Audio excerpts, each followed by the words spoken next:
All right. Good afternoon and good morning to everyone joining us from the US. My name is Ramin Bagai. I'm a research member at the ECGI and a faculty member at the Swedish House of Finance at the Stockholm School of Economics. We would like to welcome all of our speakers, discussants, and attendees who are joining us for day 2 of the SHOF-ECGI Conference on Sustainable Finance and Corporate Governance. We have an exciting set of papers lined up today, but before we move to the program, I would like to sort of mention a brief reminder of the ground rules that will help us facilitate our conference. So these sessions will be recorded, are being recorded. Speakers will have 30 minutes for their presentation. Discussants will then have 10 minutes, and then the remaining 5 minutes will go to the speaker for responses. And if time permits, we can take a couple of questions from the audience. We will then have, hypothetically speaking, a break of 5 minutes between papers. And during the presentations, we ask audience members to please use the Q&A function in Zoom to add your questions for the speakers. And also please vote up questions you find particularly interesting. So thanks everyone. And I'm really looking forward to the presentations and discussions today. And now without further ado, I would like to hand over to the first speaker, Anjan V from the Olin School of Business, Washington University at St. Louis. He will present the paper entitled Higher Purpose, Incentives, and Economic Performance. I will briefly interrupt and announce when there are 5 minutes left in the presentation, so apologies for that already, to make sure that we are on track. Anjan, the floor is yours. All right, thank you, Rami. Let's see, here we go.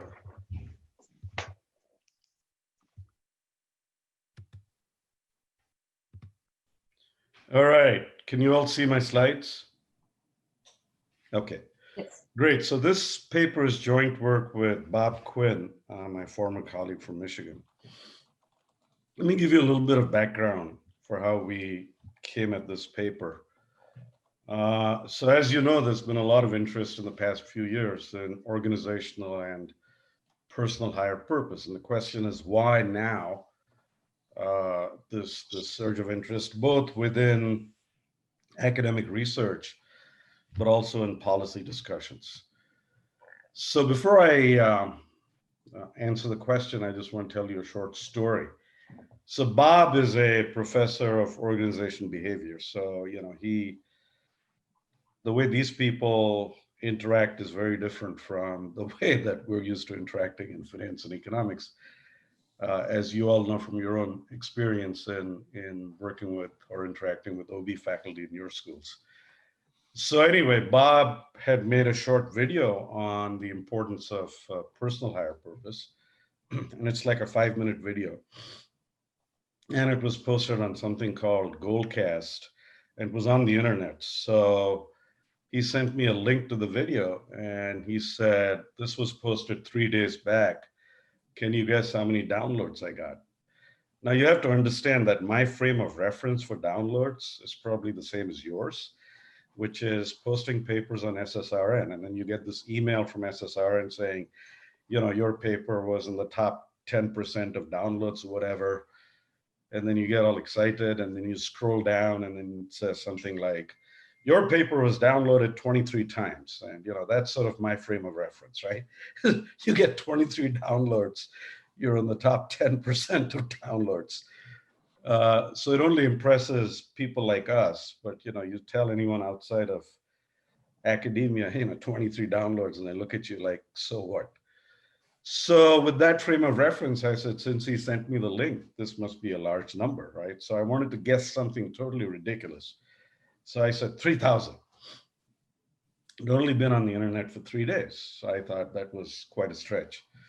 So he emails me back and he says, no, 300,000. And then within a month, he had 15 million downloads and he was just inundated. His inbox was just flooded with emails from people all over the world, you know, talking about how this was really meaningful. And so I saw the video and I said, wow. You know, I didn't think, I mean, I thought it was a good video, but the impact and the way that people reacted to it was just, you know, beyond my imagination. So, you know, I emailed Bob back and I said, well, what does this mean? You know, that so many people were interested in this and they reacted like this. And he said, there's a lot of hunger at the personal level for purpose out there. And then recently I did a survey with an OB colleague of mine here of 1,100 people in the US. So these were all households, all these people were employed. So that was one of the conditions for the survey. And it was really asking questions about personal and organizational higher purpose. And it was very interesting because we did this, during the lockdown and so on. So we had questions like, do you have a written statement of higher purpose for your own life? Does your organization have a statement of higher purpose? How did you cope with the lockdown and the pandemic? And we learned a lot of interesting things. Now, these are all correlations. It's not causal; it's a survey. But one of the things that the survey revealed is that people who work in organizations that have a written statement of higher purpose also are more likely to have a personal statement of higher purpose. Now, whether that's a selection effect or influence effect, we can't tell. But the other interesting thing that we learned is that when they believe in the purpose of the organization, these people also trust the leaders of the organization to make better business decisions. So there are some spillover effects from, as an employee, do I believe in the purpose of the organization, to how capable I think the leaders of the organization are in actually running the business, right? So there's a lot of interesting stuff out there. And by the way, so Bob and I, we began our journey about 2 years before we wrote this paper that was published in the Harvard Business Review. It was really based on interviews. So it's stuff that I haven't done before, but we interviewed CEOs and leaders of about 40 organizations, public, private, large, small, for some not for profit organizations as well. And then based on that, we wrote a paper on how successful leaders create what we call purpose-driven organizations, and what lessons do we learn from that.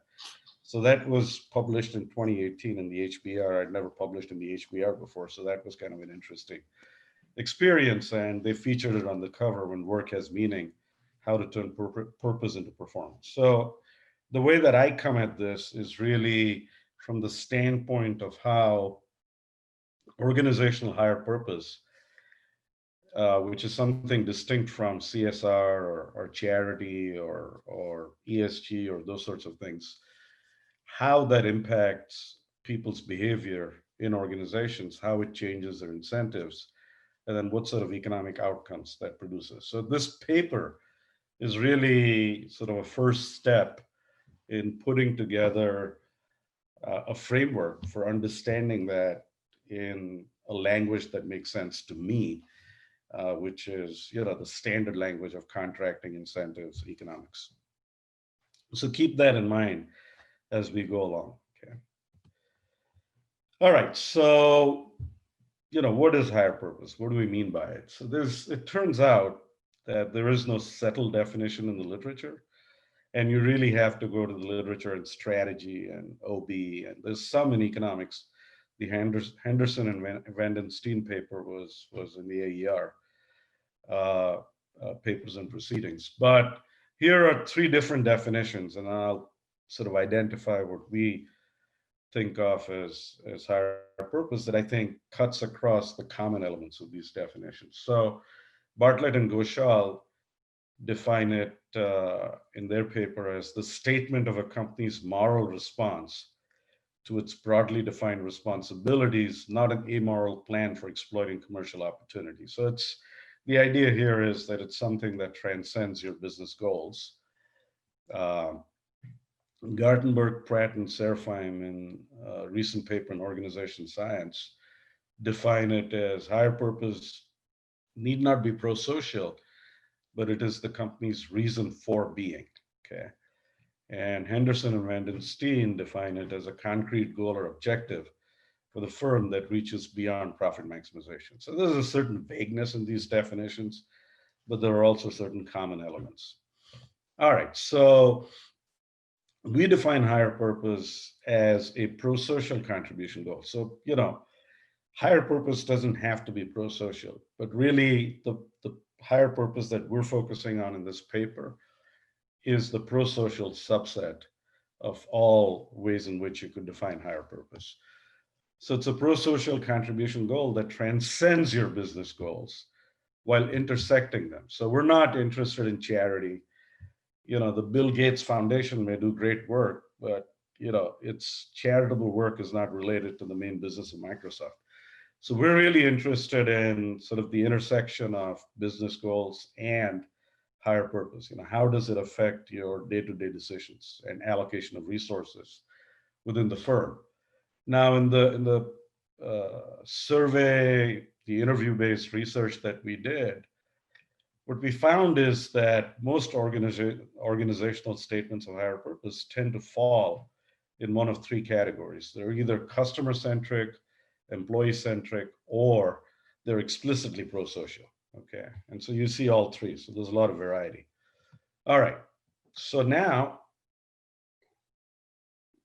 what did we learn from our interviews of the CEOs that we featured in the HBR articles? So these are, I'll call them stylized facts, for lack of a better term, but these were the key takeaways. So an organizational higher purpose is a pro-social contribution, that contribution goal. So it's always stated as a contribution goal, something that I'm going to do for some stakeholder group, right? That is customer-centric, employee-centric, or explicitly society-centric. When the organization embraces higher purpose, it tends to dissipate intra-firm agency frictions.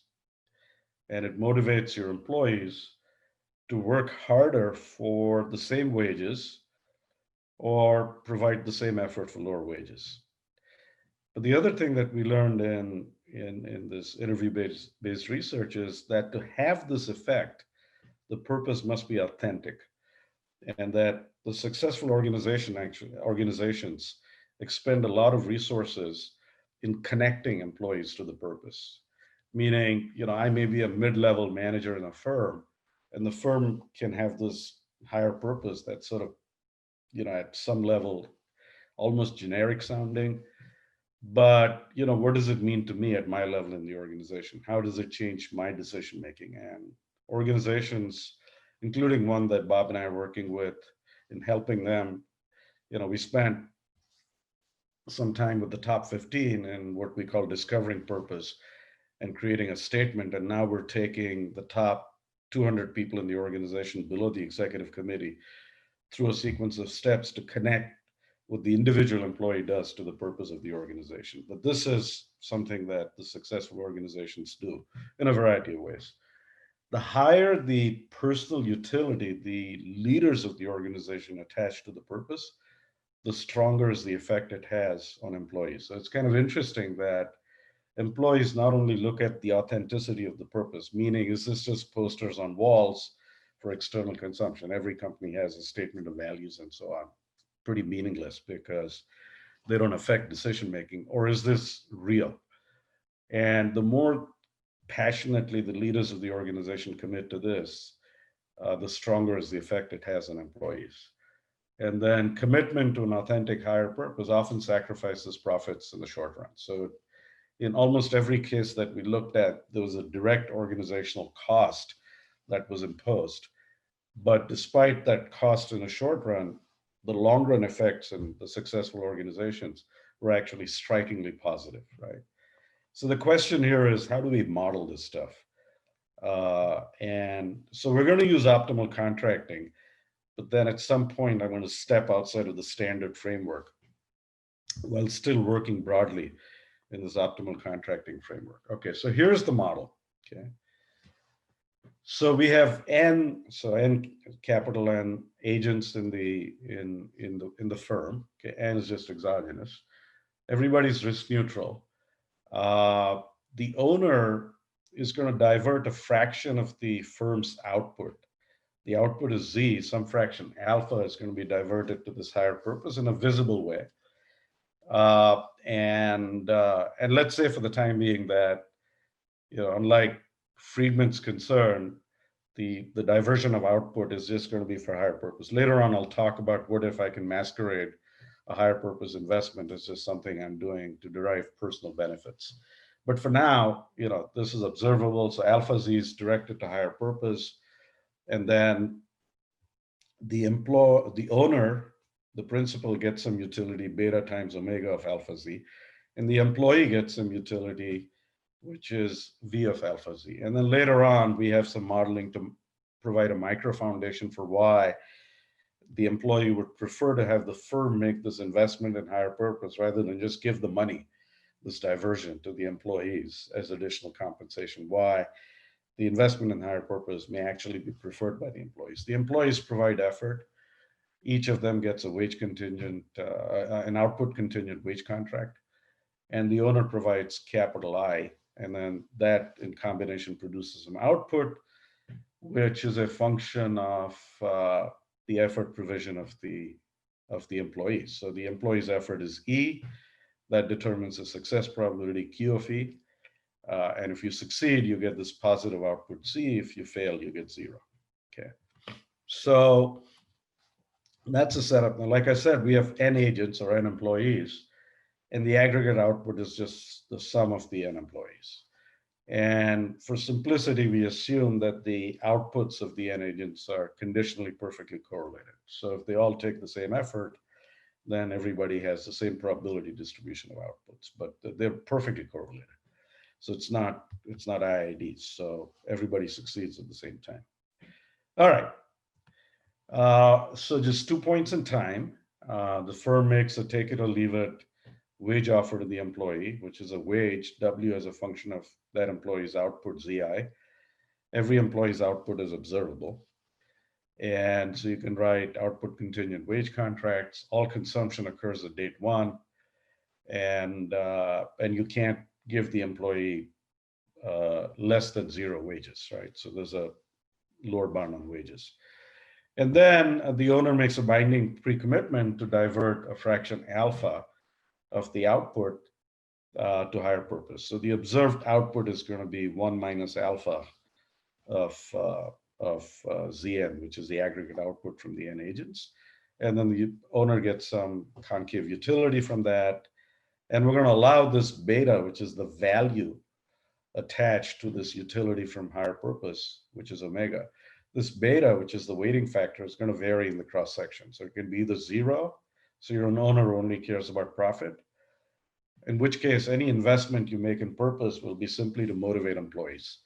Or beta L, which is you attach a low value but positive value to purpose, and then beta H, you attach a very high value to purpose. So we're going to allow the owner to not really care about purpose, but do it simply to motivate employees who are always going to care about purpose. Okay. Each owner is going to know her beta privately, right? And so there's a possibility of owners mimicking each other. And then given the observed alpha, the employees seek wage contracts. Like I said, you get take it or leave it offers, and employees are hired. They all choose E, and then at date 1, you realize the output. Now, I'm not going to say too much about this because of time constraints, but the employee enjoys a utility, and the employee can be of one of 2 types, a high type or a low type. And the high type gets a bigger utility from this purpose than the low type gets. And the idea, the micro foundation for this is that I enjoy social interactions with other purpose who share my sense, who share my affinity for that purpose. And when I interact with them outside of the firm, if my firm has a sense of higher purpose, some of that social benefit kind of rubs off on me because people I interact with know that I'm working for this firm with a higher purpose. The idea is if you're an employee of 4Ocean, you're going to likely to care more deeply about ocean pollution than others, and you enjoy interacting with other people who care about plastic pollution in the oceans. All right, the type L doesn't care about purpose. Again, each agent privately knows his type, and then this V hat of alpha Zn is simply to indicate that you can get a utility from interacting with others in a social setting uh, who share that affinity for purpose, regardless of your effort in the firm. So that's the first term. Or some of that utility depends on how successful your firm is in implementing purpose. Okay. And this psi of beta is really a measure of the authenticity of the business's belief in its higher purpose. So if for normalization, if this is 1, then there's no verification of authenticity of purpose by the employees. The employee doesn't really shape my identity and has no influence on my appreciation of the higher purpose. But if psi is bigger than 1, then working at that firm is making me appreciate that purpose more. All of this is simply to microfound why I care that my organization cares about purpose, as opposed to just being paid money. Okay. So in the base model, this is the maximization program, right? The owner is going to solve a problem where he's maximizing over the wage contract and the allocation of output to purpose. So alpha is the fraction of output that is being allocated to purpose. E is the effort, N is the number of employees. So my actual business output is N times 1 minus alpha times Z. Then the beta times omega is the owner's utility from the purpose. And minus NW, that's how much I'm paying in aggregate wages. And then we have the IR constraint for the employee, which is, what do I get from wages plus the utility I enjoy from working for the organization that has purpose. And E is the effort. So I only get that utility, of course, if E is also the success probability. So we assume Q of E is equal to E. So if I choose effort, if I choose a certain effort, then I get a higher probability of success. So, and then an effort is chosen in a continuum. So whatever effort I choose, that's my success probability. It's okay. And then this is, and then there's an effort disutility, which is quadratic. And then G of UH is the utility that I enjoy. That's my reservation utility, because that's what I can get even if I don't work for the firm through my interaction with other people if I'm type H.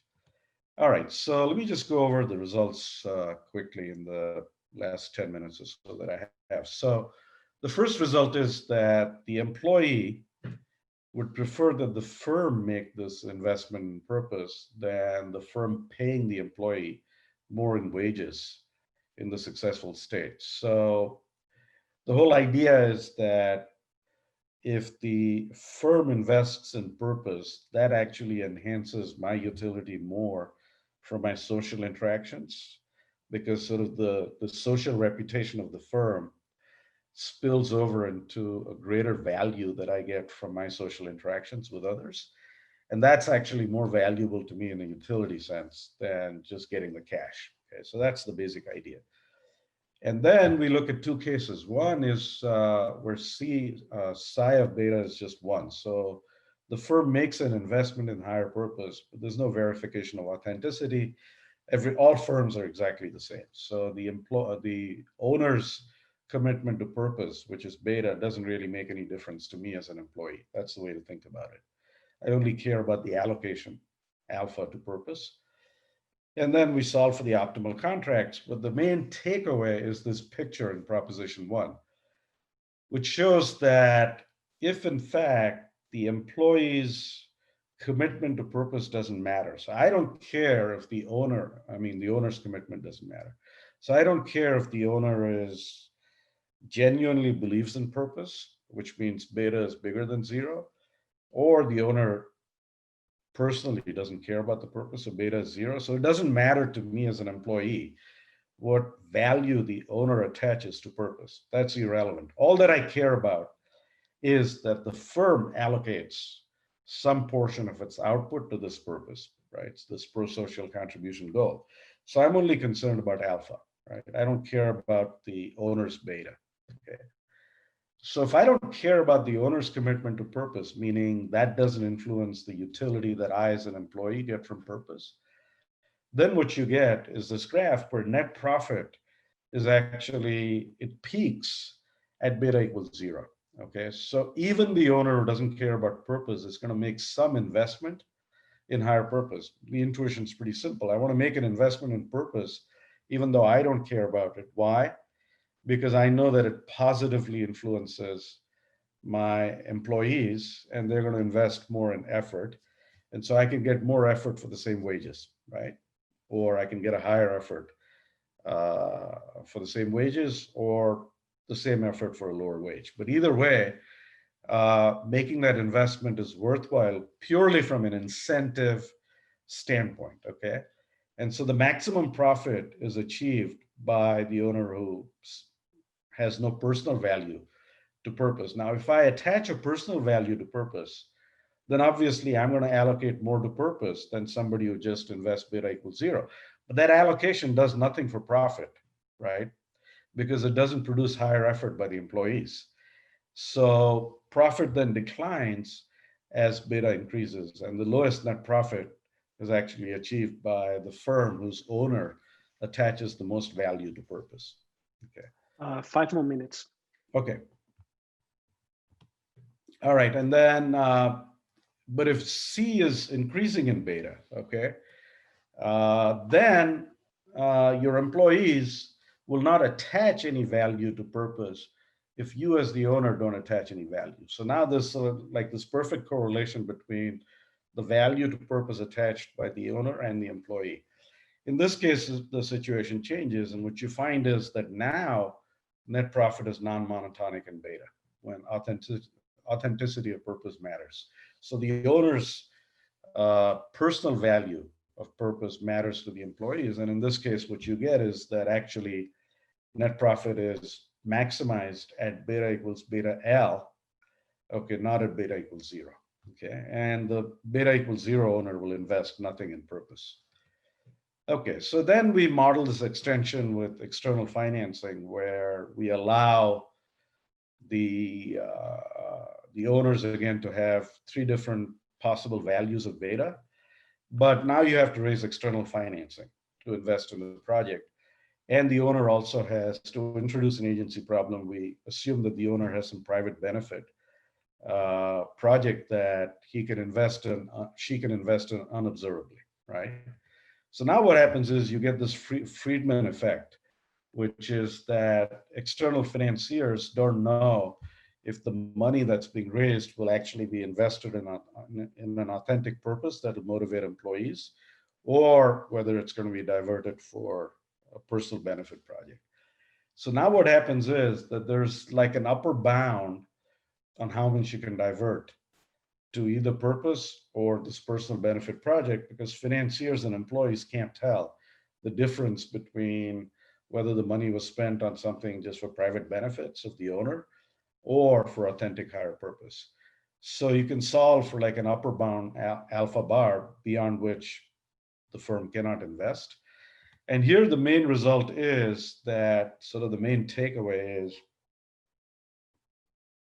that this agency problem or this friction where I can actually just waste money and claim that I invested in a higher purpose project has the effect of squeezing out investments in purpose. Okay, so the lower line in this, the lower curve in this picture is kind of the net profit when the owners can divert for personal consumption. And the blue curve above that is the net profit when personal benefit diversion is impossible. So all investments in purpose decline and net profit peaks at a lower diversion of resources to higher purpose. So basically agency problems tend to squeeze out these investments in purpose. So this kind of joins together Friedman's insight that all this purpose stuff is just nonsense, that firms should just focus on profit maximization, with this notion that pro-social contribution goals and purpose actually can make a positive contribution to profits. And the answer is sort of yes to both.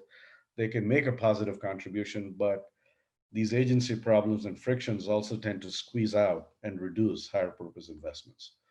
All right, so in the 1 or 2 minutes that I have, let me conclude and say that the paper has provided a framework to analyze the economic implications of organizational higher purpose. And what we show is that the adoption of purpose in some cases leads to a lower wage bill and higher profit even though you're explicitly sacrificing output to invest in higher purpose. And so we identify conditions under which this happens. It doesn't always happen, but there are some conditions under which you can get this. In this model, this higher purpose is integrated into the operations of the firm. So it's not charity or CSR or any of those things. With external financing and the possibility that private benefit related consumption may be masquerading as higher purpose, investments in purpose decline. Okay. And if customers and or financiers value purpose, which I didn't have time to go into that, but the results there are pretty obvious, that if your customers value purpose, if your financiers, external financiers value purpose, then investments in higher purpose will increase. In the model that I just showed you, the financiers attach no value to purpose. So everything is being priced so that they break even. So they don't really care what impact purpose has. They simply price these securities so that they get their expected return, commensurate with the perceived risk and the output. Now, one of the things that I didn't do because time is short, is I didn't talk about the emerging literature on this, on purpose and investments, which includes a very nice paper by my discussant. So I didn't put all that, but I didn't have a chance to go through kind of a lit review. So this is not meant to indicate that, this is the only purpose paper that is looking at purpose. There's actually quite an emerging literature on this. It's still small, but I think a lot of people are interested in looking at issues of not only purpose, but also related issues like CSR and economic implications. So the paper has a more extensive discussion of the related literature, but in the interest of time, I didn't go into that. So, and I'm sure Mark covered that. Thank you so much for the interesting paper. And the discussant is Martin Oehmke from the London School of Economics. Martin, you have 10 minutes. Hello, everyone. I think Anjan, yeah, okay, you've stopped sharing. Let me bring up my slides. Oh, sorry. Yeah, we're good. Yeah, that's it. Here we go. All right. Thanks very much. I'm struggling a bit with my voice today. Sorry, but should be okay. I really enjoyed reading this paper.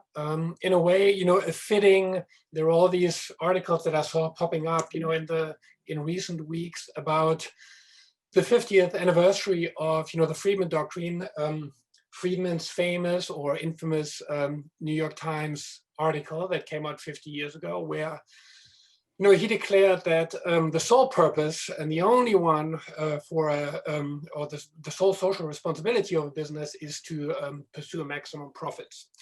And so, we can think of this paper and this conference as asking, or saying either happy birthday, happy 50th Friedman Doctrine, or, perhaps is this doctrine in some sort of a midlife crisis? And, to give some context, I think Anjan really brought that out very nicely in his presentation. But, this, midlife crisis, we can think of as, when you look around and you at least look at what companies say, then usually they don't say our purpose or our mission is to maximize profits. I'm going to pick one example of a company that you may or may not know. It's a company called BioLite. I know this company because my wife, when we were in New York, used to work at a design consultancy, and one of her colleagues there then started founding this company. This company makes small stoves, camping stoves in a way that, you put wood chips in, they burn very cleanly. You can also charge your phone on them. But the whole idea was to do that, but at the same time, whenever you sell one of these stoves, to donate a stove somewhere in a developing country. And now they've branched out to other, light and other energies, so they see themselves as a micro energy company, right? But I remember back then thinking about, well, this, type of activity that they're doing, are they doing this to maximize profits? Are they, do-gooders, and they just, feel great about also bringing energy and clean fuel to developing countries? And, as economists, how should we think about this? Well, if you look on their website, then it seems like maybe they're not maximizing profits. I just mentioned this, that, whenever you buy something from their shop, then they call it here that they reinvest into bringing safe cooking and lighting and charging into sub-Saharan Africa.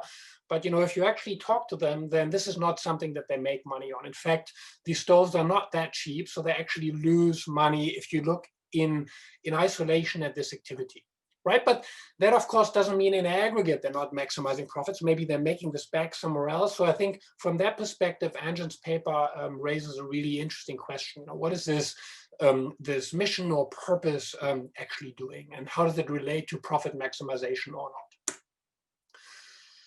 Who could drive this type of motivation beyond profit? And Anjan had this nice illustration, which is very similar to what I'm going to put on right now. But I'm also, Anjan, going to help you out, because on this slide I'm going to say something at least about a part of this literature that's emerging here, right? So we could think of as owners as caring about higher purpose. We could think of employees.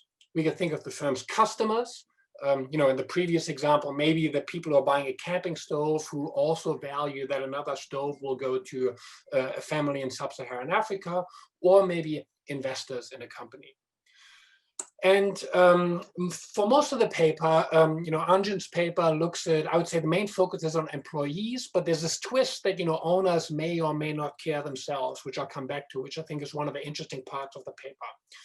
And then we could fill in, and this is also from my perspective going to be somewhat incomplete, but we could, fill in these other, other papers that are out there. If I think of employees, what comes to my mind is literature on motivated agents, papers like Besley Gattag, Benabout-Giraud. Customers, there are probably many more, but Rui Albuquerque and co-authors have one in management science where social responsibility brings about customer loyalty. And then the next paper you'll see today by Augustin, or the paper that Marcus Opp and I have written, look very much from the investor perspective, right? And so we can see, like Anjan said, there's a lot of interest, I think, at the different angles from which objectives beyond profit can play a role. Let me give you the key way in which this particular paper works. And, there is some stuff that I'm not going to talk about. The paper really has, a number of interesting extensions that I won't have time for, but I want to give you kind of the main gist of what I found interesting in this paper. And the key channel through which a lot of the results in the paper work is employees. And the way I thought about it reading the paper is something like a dinner party conversation. A friend hosts the dinner party, you show up, you talk to people, people say, well, what do you do? And then, either you can say, I work for, I don't know, say Goldman Sachs, and people think, okay, you're a profit maximizer. Or maybe you say, I work for BioLite, and actually in doing so, I also bring energy and clean stoves and so on to sub-Saharan Africa. And maybe immediately people will find you interesting, and you derive utility from these dinner party conversations. And if this is the case, then that can be an efficient way, Anjan brought it out nicely, for a company to pay, right? Because pay in quotation marks, because there are now scale economies. You do this good activity as a company, but every single of your employees who goes to a dinner party derives a benefit from that. So you do the action once, but everybody at their respective dinner parties, when they happen again after COVID, can talk about these interesting things. And so it makes sense from a company's perspective to use this type of compensation rather than, say, giving every employee some cash that they can donate, for example. What this does, and this is similar or at least related to some of the motivated agent papers, it's going to relax your agency problem, right? Because now you have this additional way through which to motivate or compensate the agent. And so, in fact, you may now do this even if you don't care as a principle about this higher purpose. A key thing, and this is one of the things I found most interesting that this paper shows, is that you want to think hard about commitment here, or what Anjan calls authenticity.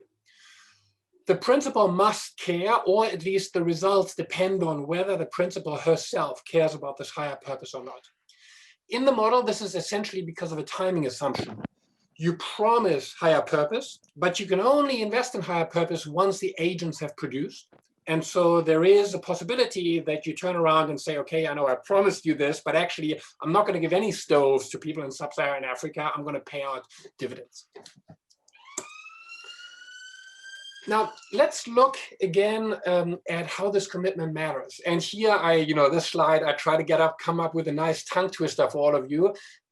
Because when we think about this question, we can come back to what I raised earlier, which is, do companies, by having a higher purpose, maximizing profit or not? Or to put it in my tongue twister way, is not maximizing profit potentially profit maximizing? And the answer to this depends on commitment. Let me show you the two main cases that Anjan also showed. Let's first think of an owner who one way or another can commit to higher purpose. So when the owner says at date 0, look, I'm going to give some stoves to sub-Saharan Africa, that can actually be made a credible commitment. Then even an owner who cares only about profit is going to invest in higher purpose. And the reason is this relaxation of the agency problem. Owners who care about higher purpose also invest in higher purpose. In fact, they're going to invest more, but they're going to sacrifice profits now in order to invest in higher purpose. Whereas the owner who only cares about profits, does higher purpose activities only for a profit purpose. On the other hand, if the owner cannot commit to higher purpose, then the profit maximizing owner becomes inauthentic, incredible. People realize that he's going to say, I'm going to give these stoves to sub-Saharan Africa, but ex post, it's not going to happen.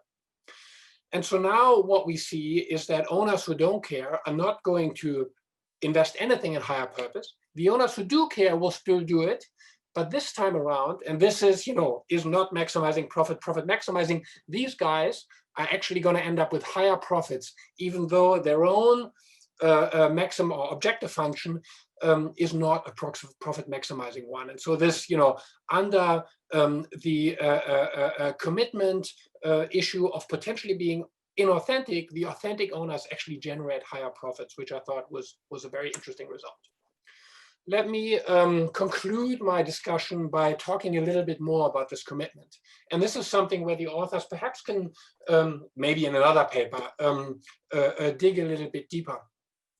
In a one-shot model, commitment is essentially this timing assumption that I mentioned earlier. So HP investment can only take place after production, but you're promising it before production, and then we have this typical time inconsistency or potential time inconsistency issue. What this made me wonder is what happens in a more repeated setting, right? So higher purpose investments occur over time. Employees stay with the firm for a while, and they choose effort, every day or every week or every quarter or whatever it is. And so then, of course, you can wonder whether maybe, an inauthentic owner in some repeated setting can potentially, through the repeated game, commit to pursuing in some credible fashion some higher purpose, or whether the previous result still holds. The other interesting thing about the repeated setting, in my view, is that if you talk to people in industry, Patagonia is a good example. One of the things that they highlight, in addition to the compensation channel that is highlighted in this paper, is retention of employees. Patagonia say that because we are such do-gooders and we provide this kind of value-driven or mission-driven, higher purpose-driven environment, we don't have to recruit or replace employees very often, and that's something that saves us a lot of money in the long run.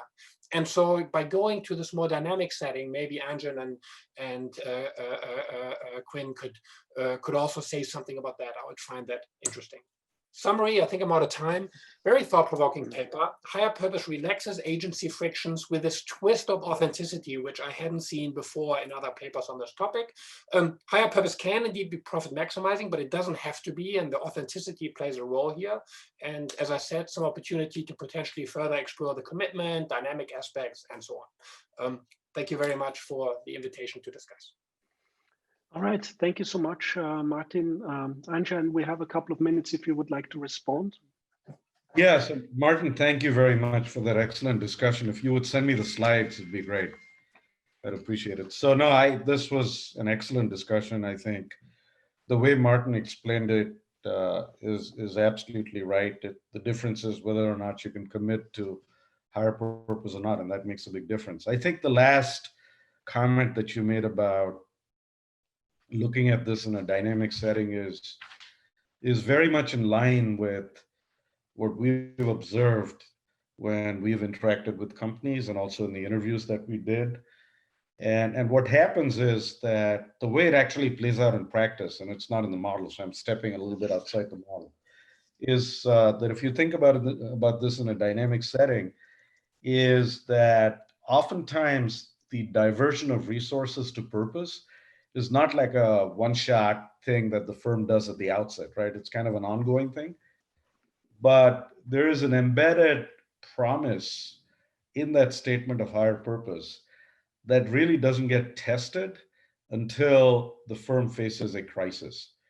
And there's one firm that we talked to, and they said during the part of their purpose was treating employees as a family. And what happened is that they got to the 07-09 crisis, and they had to cut their costs by at least 20% just to survive. And they said 50% of our cost is labor. So the easiest thing to do would have been to just simply lay off people. But they said that would have been inconsistent with the purpose. And that was like the first real test of the authenticity of the purpose and how much are you willing to sacrifice. And they made a decision to not do that. And they just basically told their employees, hey, we need to reduce our costs by 20%. But we're not going to lay anybody off. Could you all please give us your ideas on how we can do that without laying anybody off? So I think the dynamic setting raises a lot of interesting issues, not only about the allocations of resources that you make to purpose on an ongoing basis, but sort of what happens when the organization is really tested. And that's where the authenticity of purpose gets tested. So thank you. That was a very useful point. All right, thank you so much. I think we should move on to the next paper, and then we'll take a break after the next one. So Augustin and Ernst are both here, so I suggest we just go to the next paper. So the next paper is going to be presented by Augustin Landier from HEC Paris, and the title is ESG Investing: How to Optimize Impact. Great, thank you. Can you guys hear me and see the slides? Yes. Yes, perfect. Okay, so let me start. So this is joint with Stefano Lovo, colleague from HEC. So the motivation, just to put a bit of perspective, so I think we all agree, that negative externalities by corporations is a big theme on the agenda. So far, the traditional economic prescription has been to use Pigouvian taxes or, pollution permits, cap and trade, basically. But the results have been somewhat disappointing, probably because of political economy reasons, free riding among countries, political short-termism. After all, politicians have to be re-elected, lobbying frictions, etc. And actually in France, the Yellow Jacket movement was actually started by the decision of the government to raise taxes on gasoline. So basically, that's what legitimates, in a sense, looking at whether the financing channel can, be a way to have firms internalizing externalities. Well, there is a big rise of ESG finance. I'm not going to insist on that here, but I will insist instead of what is difficult to actually make sure that ESG investing does actually have an impact on the behavior of companies. And I think there are two main constraints that need to be addressed. The first one is to have competitive returns, meaning that, of course, if you are willing to accept very low returns, you can have an impact by subsidizing companies to change what they do. But the question is, assuming that people are not willing to give up a lot on returns, is it still possible to have an impact on the behavior of companies?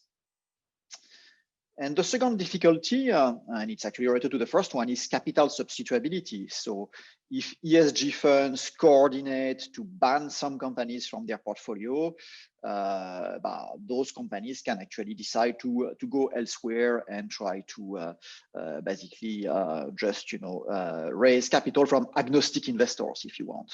And so that channel can be very powerful and pretty much undo what ESG funds are trying to do. And actually, so among practitioners, this trade-off, so it's quite interesting. It's not always recognized, right? Many ESG funds are still under a kind of win-win doctrine where they say, look, we can actually do better by behaving well, by banning the vicious companies from the portfolio. And usually, you know, the assumption they make is that there is some kind of underreaction of the market to these themes. And so they make a bet, in a sense, that regulations will tighten, and therefore nicer companies are going to be the winners of tomorrow, and that the market is not aware of that. So it's kind of, you know, like heavy assumptions basically, and it can definitely not be, I mean, maybe it's true temporarily, but it cannot be a foundation, a doctrine for ESG investing, because at some point that kind of underreaction is going to flip back, you know, and the cost of capital of dirty companies might go up, which means that actually the returns of these companies might be higher. And if you guys teach this, so there is an interview by Bill Gates where he basically phrases very well in very clear language this view that the substitution effect might be very big. He says divestment to date probably has reduced about 0 tons of emissions. It's not like you have capital starved, the people making steel and gasoline. I don't know the mechanism of action they hope for. And so the goal of the paper is to try to think about whether there is a scope for impact without giving up much on the returns side. So there are many, I mean, we are part of a big literature. Let me just mention Heinkel, Krauss, Zechner, who were probably the first paper to model, you know, that channel whereby investors can have an impact on companies through their cost of capital. And I will also mention the paper by Martin and Marcus, which is here, with whom we share basically, I think, the same feeling that there is a lack of doctrine for, you know, how does ESG have impact, and they look at it from a different angle from us, but with some common conclusions actually that show that a lot of what is seen as very natural in the ESG world might not be natural at all once you try to look for principles for it. So let me give you a little bit of a preview of the results. So the first part of the paper is an irrelevance result, namely that, you know, if there is no financial frictions, an ESG fund that has to produce competitive returns will have no impact. That's in a limit case where investors are not willing to give up on returns. Industry tilts alone by themselves has no impact. So just boycotting some industry or saying I don't invest in coal will not change basically, you know, how much this sector pollutes. The environmental footprint of a fund portfolio is not a good measure of its impact. And then impact requires defining sensible pollution limits, sensible in that it is actually rational for companies to comply with those limits, and committing to financing only the firms that are compliant with those limits. And then the last one is about the supply chain. So I will show in a way that I think is quite natural that you can actually amplify your impact quite a lot by putting restrictions on the kind of suppliers that the companies where you invest are using. And so basically this indirect channel is going to be an amplifier for the impact that you can have as an investor. So I will first show you the baseline model with direct incentives, meaning that you only, as an ESG investor, only put constraints on what the companies where you invest do. Yeah, sorry. Yeah. Hello. Okay, let me continue. So then I will speak about indirect incentives, where basically I will explore this amplification for the supply chain, and then I will wrap up with practical implications. Okay, so it's a general equilibrium model with an economy with 2 sectors. So you have 2 goods. They are both used for consumption and production. So the reason I need that is because I want to have this input-output matrix, right, for modeling the supply chain. So we have a mass 1 of atomistic entrepreneurs. They have an ability to run a firm, only one firm, and they have no initial wealth. So they will need to go to the capital market to find wealth. So conditional on them finding 1 unit of capital, their production function is the following. It's a function of the pollution they emit, EI, and the intermediary goods from the other sector that they use as an input, XIJ. Okay, and so basically I use a Cobb-Douglas function here just for the purpose of having closed form solutions, but basically well, the functional form does not matter very much here, except that we need concavity for the equilibrium to exist. So the level of pollution, I'm going to assume it's between 0 and 1. So the maximum pollution, that's, you know, if you just don't care about pollution, then you pick the technology that, you know, is the most efficient, and your level of pollution will be 1. And so the question is, okay, if I want to curb my pollution, I need to give up a bit on efficiency, and I will have an output that is a bit smaller. Okay, now let's turn to the capital side. So we have a mass 1 of atomistic capitalists. They are each endowed with 1 unit of capital, and they are going to delegate their portfolio choice to competitive intermediaries that compete to basically attract their capital. So there will be regular funds that just maximize returns, and there will be an ESG fund which is willing to, on top of that, maximize social welfare. And I will specify very precisely what I mean by that in a minute.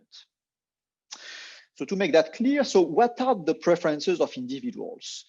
So the type of utility functions we have in mind are consequentialist, in the sense that we assume that investors care about impact, and impact is basically a measure of welfare when they invest and welfare when they don't invest. So it's really basically like they attribute to their actions a fraction of what the ESG fund is able to achieve as a change between welfare in equilibrium versus welfare in a laissez-faire economy with no ESG fund. Okay, so I will have to compute basically this impact by the ESG fund, and each investor basically attributes to herself a fraction of that impact that is proportional to the capital that it has contributed to the ESG fund. And this parameter mu, but if it's equal to 0, then we are back to standard selfish preferences. So they are standard, except for the denominator here. I introduce a disutility from aggregate pollution. So big EI is the sum of all the small EIs, namely the pollution of each individual firm in sector I. Okay, and so I distinguish E1 and E2, so these are the 2 sectors. You could add them up if you want, but here it allows for them to be different types of pollution. It could be radioactivity on the nuclear sector, for example, and carbon emissions on the coal industry sector. Okay. So in the talk, so to simplify things, I'm going to consider a corner case, a limit case, where I will assume that mu goes to 0. So think about it as lexicographic preferences, meaning that people, you know, they really want to maximize their returns, and conditional on having the same returns, they are looking for, you know, I mean, they are inclined to give their money to a fund that has more impact. Okay, so that's going to be a limit case, and I will take the share, I mean, the total amount of capital that will be collected by the ESG fund as exogenous. So that's going to simplify the exposition, and also it's a way to show that even in that limit case, actually the ESG fund can have an impact. Okay, so here is the timing. So first, each capitalist chooses whether they invest with the ESG fund or the non-ESG fund. Then the ESG fund is going to announce first the weights it is going to allocate in each industry, and second, the emission limits it is imposing for a company to be eligible to its capital. So basically it says, look, I'm not going to lend money to entrepreneurs who are polluting more than E1 hat in industry 1 and E2 hat in industry 2. It will turn out to be optimal, and that's quite obvious, to have different pollution limits in different industries. Okay, so then entrepreneurs choose in what industry they want to start a company, and they choose the technology of their firm. So an assumption here is that actually that choice is irreversible. Then capital and entrepreneurs are matched on a market that will have a matching friction that I will describe in a sec. And then production occurs, profits are shared between entrepreneurs and capitalists. And now, you know, like both types, they just become, you know, households who consume goods, basically facing the same prices in the same market. So let me speak about the matching friction. So I'm going to assume that if you comply with what the ESG fund wants, so because there is a mass 1 of capitalists and a mass 1 of entrepreneurs, then you will get financing with probability 1 because everybody is basically willing to finance you. Now, if you don't comply with the restrictions that the ESG fund is imposing, then you take the risk that it's going to take time for you to find capital. And so the way we model that is that we assume that you will get financed only with a probability that is smaller than 1, and that is proportional to 1 minus SI, where SI is the fraction of capital in the pool of capital dedicated to industry I, which is ESG, divided by 1 minus eta I times SI. And eta I is a measure of the matching efficiency in sector I. So if the market is perfect, eta I is equal to 1. It means that, even if you don't comply, you will end up finding capital. If eta is equal to 0, then it means you find capital with probability 1 minus SI when you don't comply, which means that basically you have only one draw from the pool of capital, okay? And then if you get unlucky and you find a capitalist that is not willing to finance you because your production function is too dirty, then you have no second chance. Okay, so eta I is a way to index, basically to have a range between this perfect efficiency versus only one chance cases. Okay. So now what is an equilibrium? So an equilibrium, it's a system of prices for the goods, a vector of prices, and a vector of fund returns. So returns, if I invest in a non-ESG fund dedicated to industry 1, a non-ESG fund dedicated to industry 2, or the ESG fund. And in equilibrium, if the ESG fund doesn't have 0 capital, then these 3 returns have to be equal. So all individuals maximize their utility, they take prices as given. That's why there is an externality. I mean, they don't internalize their impact. Markets have to clear. And I assume the ESG fund, conditional on its amount of capital, is going to rationally, choose its policy such as to maximize impact on social welfare. And so the goal of the paper is to basically figure out, what's the optimal allocation and the optimal caps that you can impose on the companies and what does it depend on. So here, given we have assumed Cobb-Douglas functions, actually, it helps a lot. I think it doesn't change the fundamental forces, but it helps a lot characterizing the equilibrium for a reason that here, basically, the amount of ESG capital is not going to change the relative size of industries. That relative size is going to depend purely on exogenous parameters. And so in equilibrium, if the ESG fund does exist, all the funds and all the industries will provide the same return on capital. That only depends on exogenous parameters. And social welfare, I will be able to compute social welfare just by, if you tell me, what is the equilibrium amount of pollution of industry 1 and industry 2, then I will be able to directly compute social welfare. So that's going to facilitate a lot the computation of the equilibrium. So let me just describe laissez-faire. So imagine there is no ESG fund that cares about externalities.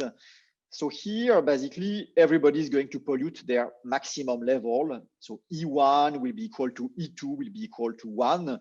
And the utility will therefore be 1, where there is a lot of aggregate pollution in the atmosphere. Now, what is the first best? The first best can be computing just by optimizing this function I've shown you here. And so if you do that, you end up with an EI star that trade-offs between the efficiency of polluting in a given industry, and that depends on beta, versus how much pollution from that industry is harmful in the utility of people. And that's the delta term that is here. It also depends on whether it's an industry that is useful as an input for other industries, right? So the more that industry is useful, the more costly it is to put harsh restrictions on that industry, even in the first best. Okay. So now let's think about the choice by the entrepreneur of the level of pollution it chooses for the technology of its company, of her company. So if the entrepreneur decides to comply with the requirement of the ESG fund, then its level of production is going to be E to the exponent beta. And so basically it's clear that for a given limit that is imposed to her, but the entrepreneur is going to choose that threshold itself, right? Because that's the maximum it can pollute, and therefore the more money it can make while being compliant. Now, if you choose to not comply, so to have a level of pollution above the threshold imposed by the ESG capitalists, then you are not doomed to not produce, but you will produce only with a probability that is smaller than 1, which is here. But you will produce more, and so actually this term should be 1 here, meaning that you are going to no, sorry, it's not 1, so it's EI exponent beta. And you see that you will actually choose EI equal to 1 because there is no reason, there is nothing that actually makes it attractive to not choose maximum pollution. Okay, and so with that in mind, basically that gives us a first constraint, which is the highest threshold that the ESG capitalist can impose on an industry while making sure that entrepreneurs are actually going to comply with that threshold. So they will comply if basically entrepreneurs in sector I are indifferent between complying, which is what they get on the right-hand side, versus not complying, which is what they get on the left-hand side. And we are basically, like finding capital is a bit more difficult for them. Okay, so now we can solve for the optimal problem of the ESG fund. So they maximize aggregate utility in this economy. What they have to choose is the threshold that they impose to companies under 2 constraints. One is the compliance constraint, which says that these limits have to be reasonable enough that entrepreneurs actually want to comply with them. And their portfolio constraint, which states that the sum of the capital they invest in industry 1 and industry 2, it has to add up with S, which is the amount they collected ex ante.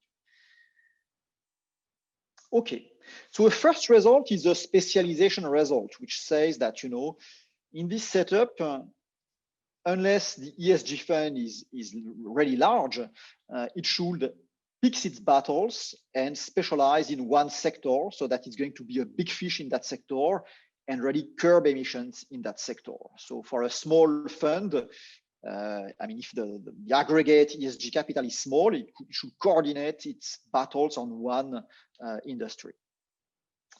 Then there is a medium range where the ESG pool of capital is big enough that actually it should try to be present in several sectors. And then there is a range that is actually like strictly, strictly smaller than 1, where actually ESG investors are able to implement the first best, even though they don't have 100% of the capital in the economy. Let me try to describe graphically what happens in this economy. So you have 3 zones here. The first zone, which corresponds to a small ESG fund. So on the horizontal axis, you have S, the total amount of capital managed by the ESG fund. If that amount of capital is small enough, you see that in green, you have the level of emissions that are going to be imposed and implemented by the ESG fund. And so you see that it's going to focus the ESG fund on curbing emissions in only one sector. In that example, it's sector 2. But it leaves the emissions in sector 1 unchanged, and actually they saturate the constraint of being equal to 1, which is the maximum level of emissions that is allowed. Okay, so then we enter a zone where the ESG fund is going to actually curb the emissions in both sectors and invest in both. And then you have a third zone where we have a plateau of the welfare improvement that the ESG fund is inducing, and actually basically the emission thresholds do not change anymore, and we achieve the first best. So U in blue is the aggregate welfare. You see that it is kind of obviously increasing with the ESG fund, and it is strictly monotonic up to a threshold where basically we achieve first best. We cannot do better than that. And then, so what's interesting is that it's an economy where ESG investors are going to improve welfare by reducing the GDP. So aggregate consumption goes down, and actually in both sectors it goes down. So even when ESG investors do not try to impose restrictions on sector 1, you see that the consumption of good 1 goes down simply because people are poorer, right? So the constraints imposed on sector 2 are going to also have an impact on the aggregate output of sector 1.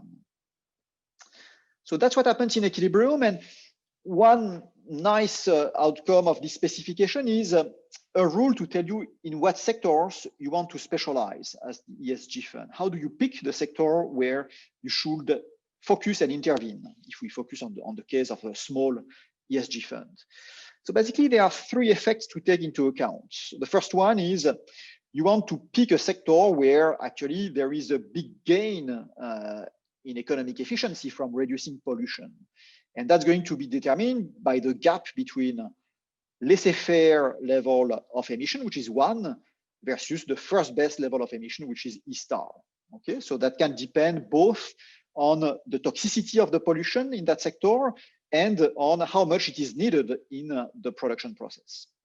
And the second term, which is the interesting one, which really makes the ESG fund different from a central planner, is how much grip it has on the entrepreneur. And that grip, it can be decomposed in two effects. So one is exogenous, it's the size of the financial friction that is assumed in that sector. So that's captured by eta. And the second one is the size of the sector. And here the idea is, you know, as a fund, you can decide to focus on a small sector so that you become a big fish in a small pond. And, you know, like entrepreneurs in that small sector are actually not going to ignore you. They are going to acknowledge that, you know, you put restrictions. They will listen basically to the constraints that you put, because ignoring them will be for them basically not having access to a large fraction of the pool of capital, which is costly for them ex ante. Okay, so these are the three ingredients that are, you know, important to, in a sense, choose how to pick your battles. Now let me in the 5 minutes, okay. So let me say a few words on indirect emissions, and then I will wrap up. So far I've just focused on the restrictions that the fund is putting on the emissions that the firm itself is doing. But we can also put restrictions potentially on emissions of customers and emissions of suppliers.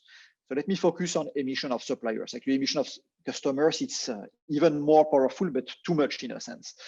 In the model, you can actually like have a massive impact.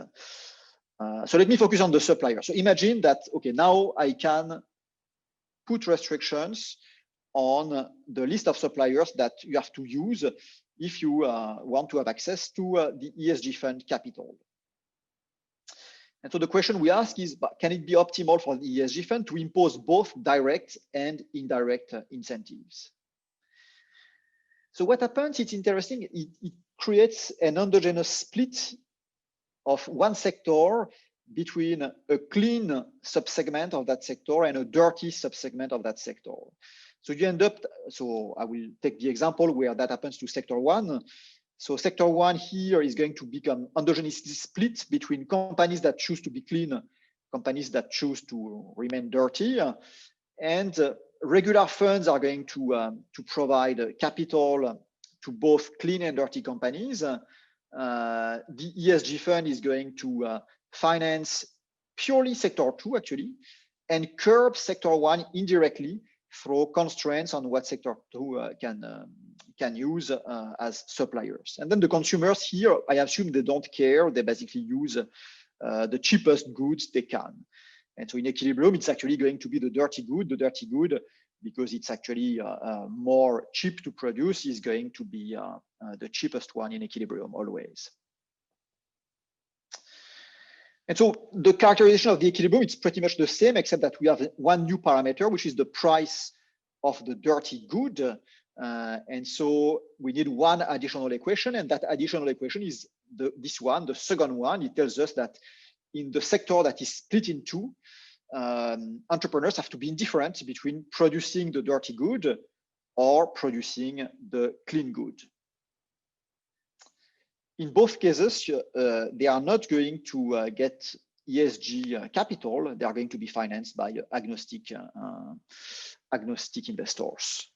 And so just to give you the particular case of what we show, if we again focus on a small ESG fund that is a bit, like infinitesimal vis-a-vis the aggregate capital market, Then we characterize what it should do. So it should, in the case of its possible access to indirect restrictions, it should invest all its capital in the industry that has the highest capital market friction.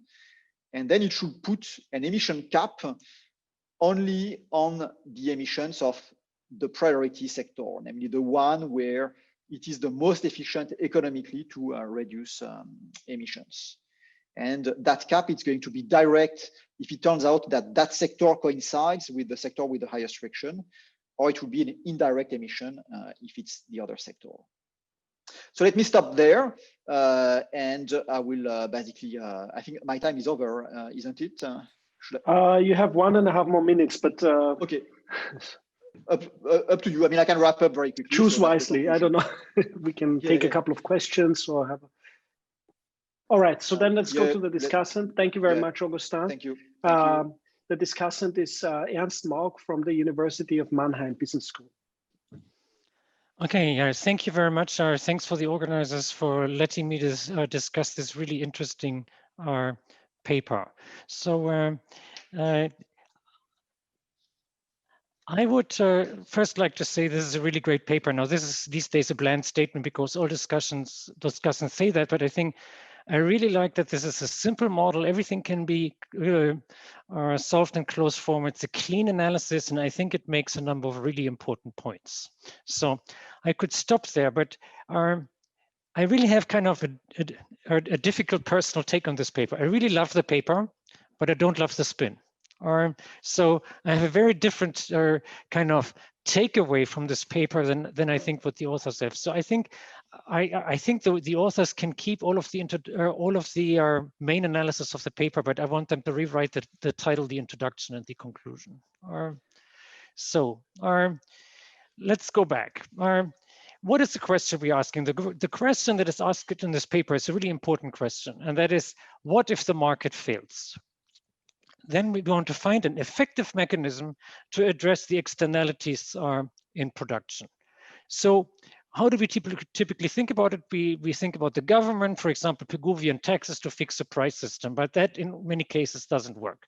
Then we could have regulation that could impose technology. That requires even more knowledge on the part of the regulator and is fraught with even more problems. So Augustin's slides had a few points about why, on many cases, government performance in this area is unsatisfactory. Now, then the question is, what if the political process does not work? Then the alternative is we have choices by socially conscientious executives who implement corporate social responsibility, consumers or investors. And this paper focuses on investors. And it does something that is really fascinating. It looks at a model where investors first demand a competitive return, but then some of them are sensitive to externalities, but the preferences are lexicographic. So really the first order criterion they apply is still, they want to maximize returns. So if there are sufficiently many of them, then the first best may actually even obtain. And this is where, as a reader, I step back and say, wow, this is magic. So first, we wanted to introduce the government in order to fix the market, because the market didn't work.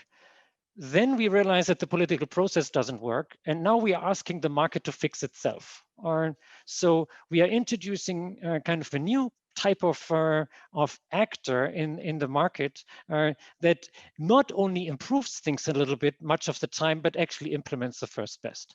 And so I want to know what the magic is. So as a reader, I could stop here. As a discussant, I have to do my duties and ask, where does a rabbit go into the hat? Kind of where's the magic in this paper? So let's go through this step by step. How does this actually work?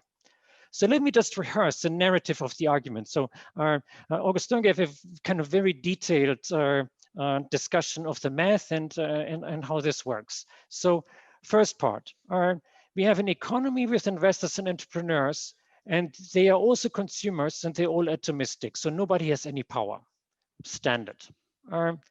Then we have investors who choose funds. Some of them are socially responsible and some are not. That's good. Then we have funds to allocate capital to firms and firms that create externalities in production. That's going to probably standard wear in this kind of paper.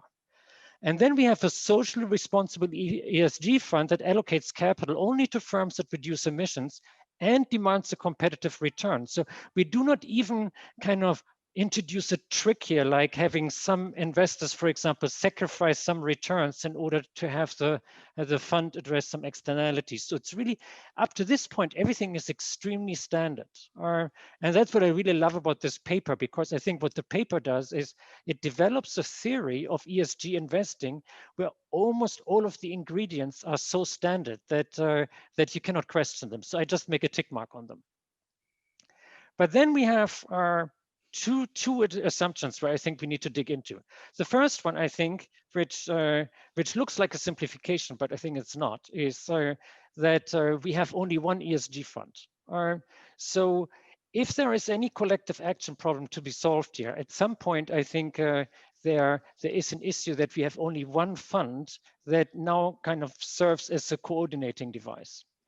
The second thing is that entrepreneurs to reduce emissions to retain access to an ESG fund, because there is a surge friction in the financial markets, so they can't kind of costlessly substitute for capital. So we have a surge friction and therefore a friction in capital markets, which means that a single fund, even though the fund has investors that want to earn a competitive return, has actually some kind of discretionary power over these entrepreneurs. So these are the issues I would like to talk about. So let me comment. Comment number one. Welfare is maximized if the single ESG fund allocates its capital optimally. So let me go through the solution that Augustin presented mathematically. So if there is very little ESG capital, then it should invest in only one industry in order to maximize its impact.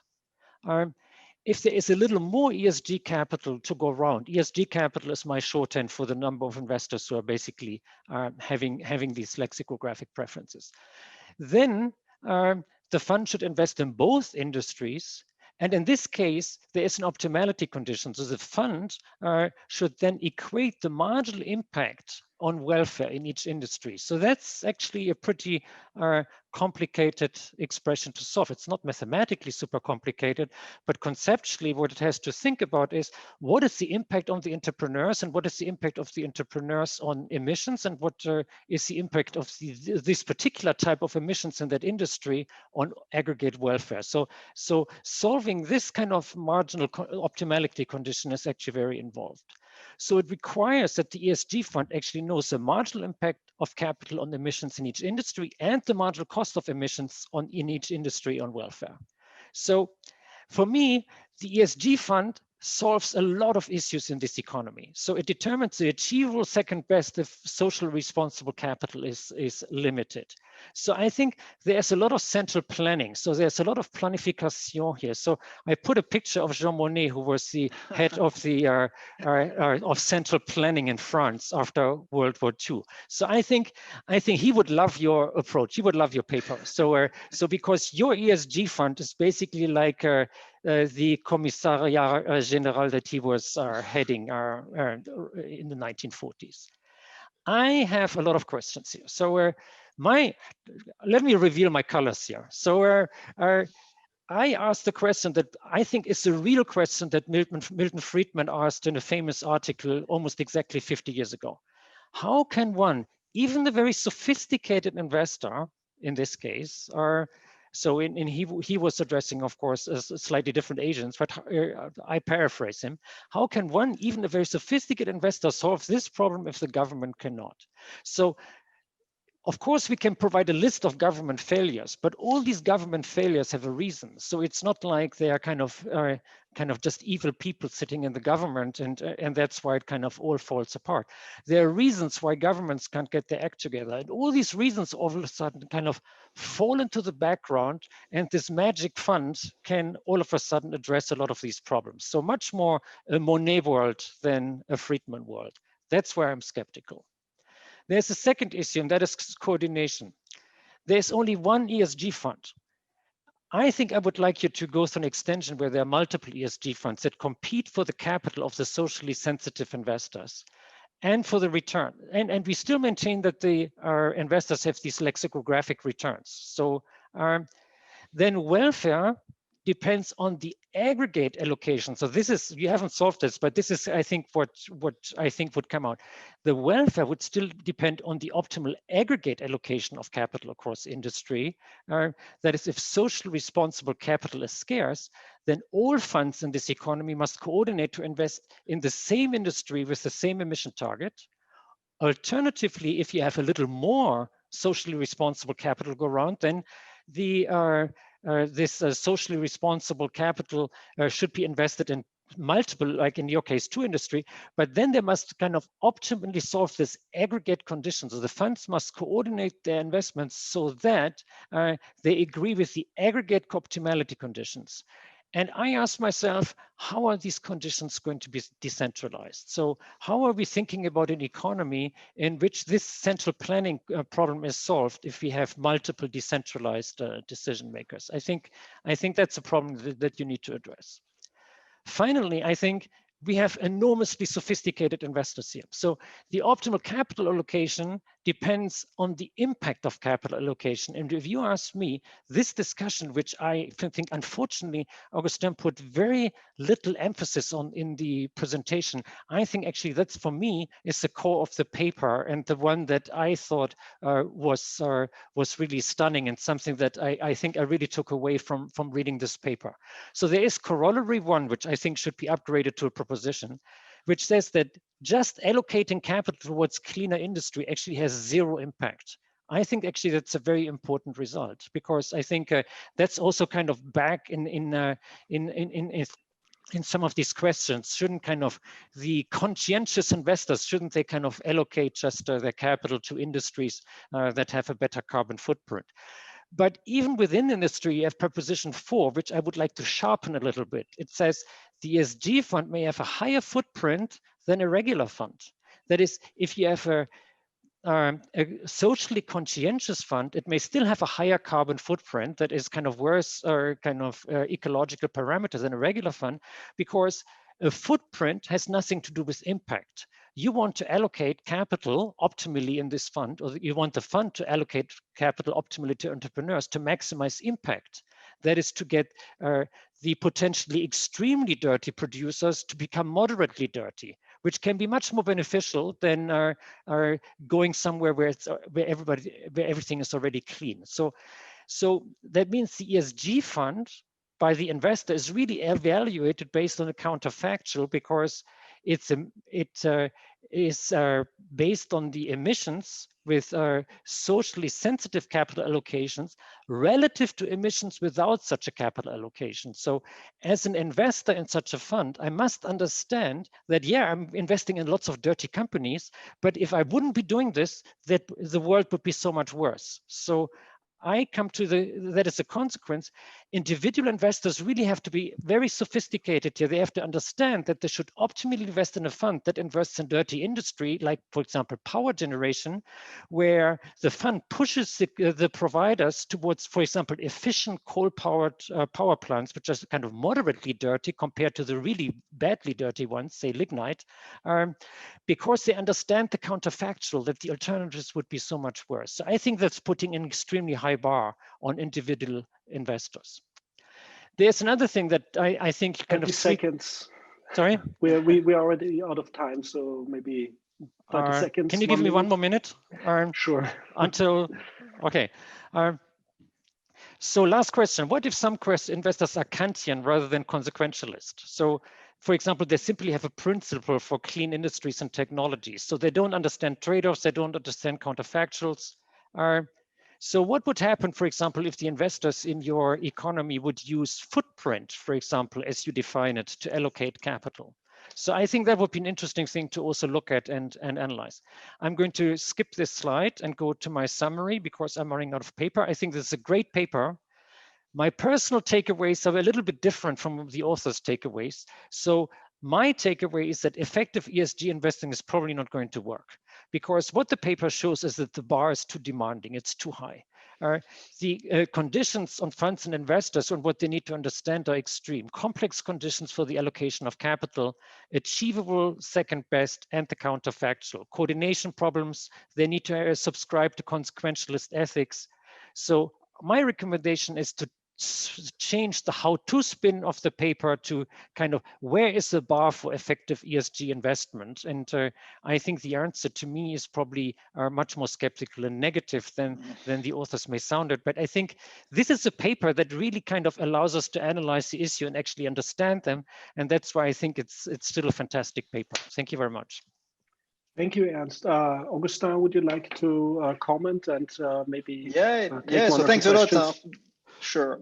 Thanks a lot, Ernst. So great discussion. I mean, all your points are valid, and you are right that it's important to emphasize that this doctrine of ESG, in a sense, requires a pretty big amount of coordination. So I agree, it's sort of assumed that they all coordinate on common standards, this fund. So there could be many of them, but we assume basically that they manage to reach agreement on what is their common choice for the standards they apply.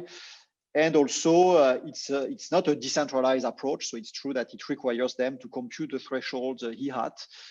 So here we could discuss a bit what happens if they make mistakes, in a sense, on the EHAT. I think I understand your point and where you come from, and I am not at all a believer in central planning in general. But I think that the failures of the governments are not due to difficulties for them to compute the appropriate EHAT, but more difficulties to impose them or to just make people vote for them, in a sense.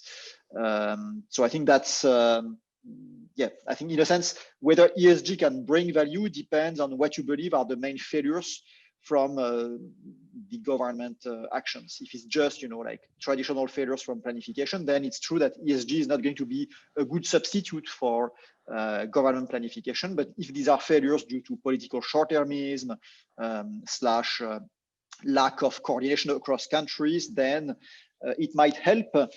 So in a sense, I think the idea is maybe some kind of multilateralism at the investor level is easier to achieve because their interests are more aligned, in a sense, than it is at the country level, where cooperation has shown to be extremely difficult and very slow. But all your points are well taken, and we will actually take them into account when we rewrite the paper. So thanks a lot, and please send me the discussion, and maybe actually let's talk some more about it. I think this was a very very neat set of points that you made. So thank you. Absolutely. Thank you, Augustin. Do we have a question from the floor, from the panelists, or is there anyone who would like to? Martin has a. There are two questions on the Q&A. Right. What I was wondering about is, there's this one of the things I find really interesting about your model, Augustin, is that there's in the end no return sacrifice for impact, and that of course has been a controversial question. Some people, particularly practitioners, say there's this win-win situation. You could do better by being ESG. Then some empirical evidence, some theory, like my paper with Marcus says you actually have to sacrifice if you want to have impact. And I find interesting that in your paper it's possible kind of with the same return. And could you give some more intuition what kind of the key driver is? Is it that in equilibrium all firms will behave and become clean? That's kind of all or nothing, the impact, or what would you say is kind of the key for this result? Because I think from a investor's perspective, it's quite important to think about that question of the return. No, totally. So I think you got it. There is a little bit of a diamond paradox effect, right? So you announce ex ante the standards, and basically all the companies that can are going to comply with them. It doesn't have to be, so it is in the model I have shown, it's a symmetric equilibrium, and it's a bit, in that sense, it's very homogeneous. They all comply. But actually, and that's something maybe we should do in robustness, you can have heterogeneity on the cost of compliance, and you will have a mass of companies that choose not to comply just because it's too costly for them to comply. It complexifies the computation of the optimal threshold, but that's feasible. But the intuition is really that the search frictions introduce this sort of reluctance to give up on access to responsible capital. And I think when I think about, is it plausible economically? I mean, what I see is that all the big companies, in the S&P 500, in the DAX, in the CAC 40, they all take this pretty seriously, right? They have all started to apply to themselves standards that are above regulations, most of them.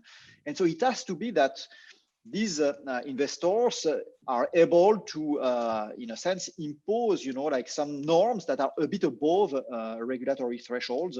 And so I think there are two interpretations. So even the one we propose, which is that companies want to preserve current or future access to this pool of capital, or that there are very strong expectations on regulations becoming tighter, or maybe a third one, which is that employees and customers might also be imposing their own preferences to companies. But I think it has to be a mix of these three things.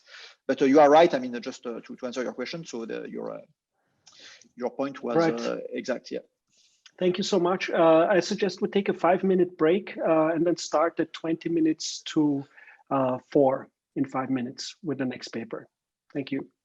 Thank you. Thanks a lot.